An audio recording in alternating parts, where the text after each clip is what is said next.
Mesdames et messieurs, bonjour. Bienvenue à votre revue de presse de ce vendredi 4 mars. Découvrons ensemble l'essentiel des actualités de ce jour. La grève des enseignants se maintient. Le gouvernement a ouvert le dialogue.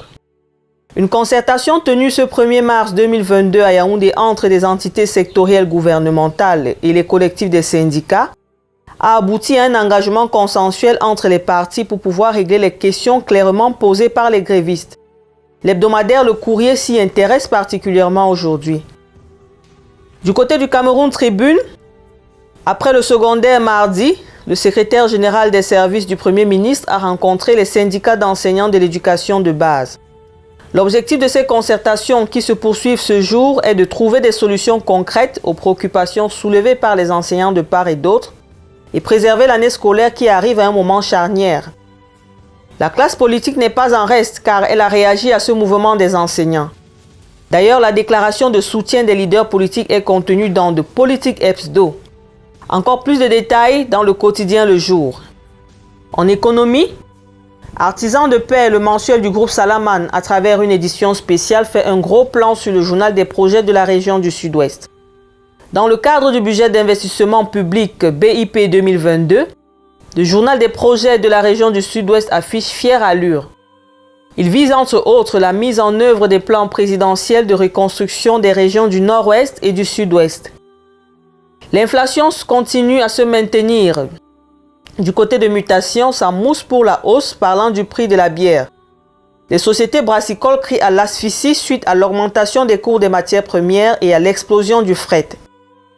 SABC, UCB et Guinness Cameroun n'excluent donc pas une répercussion sur le coût des boissons. Le quotidien de l'économie fait des propositions pour contenir cette inflation.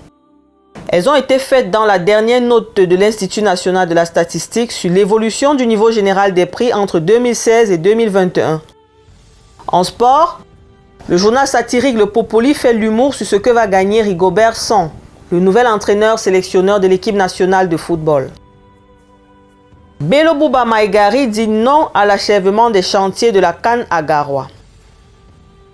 Le ministre d'État, ministre du Tourisme et des Loisirs, refuse de valider le paiement des avenants qu'il a lui-même introduits pour achever les 2 hôtels dont il a la charge. Le journal Essingan s'est penché sur cette affaire du côté du Nord ce matin. Restant toujours au Nord, le tri-hebdo L'Œil du Sahel titre sur cette affirmation de Saïdou Maïdadi Yaya, je cite, « L'UNDP reste une alternative ». Enfin, pour terminer, retenons que comme l'annonce l'info à chaud, Martin Camus Mime est libre. Il avait été condamné à 4 mois de prison qu'il a déjà purgé. C'était tout pour votre revue de presse de ce matin. Merci de nous avoir suivis. Rendez-vous dans les kiosques et bonne lecture. Excellente fin de semaine à tous sur TV7 Vie, la chaîne de la vie, pour une communication intégrale.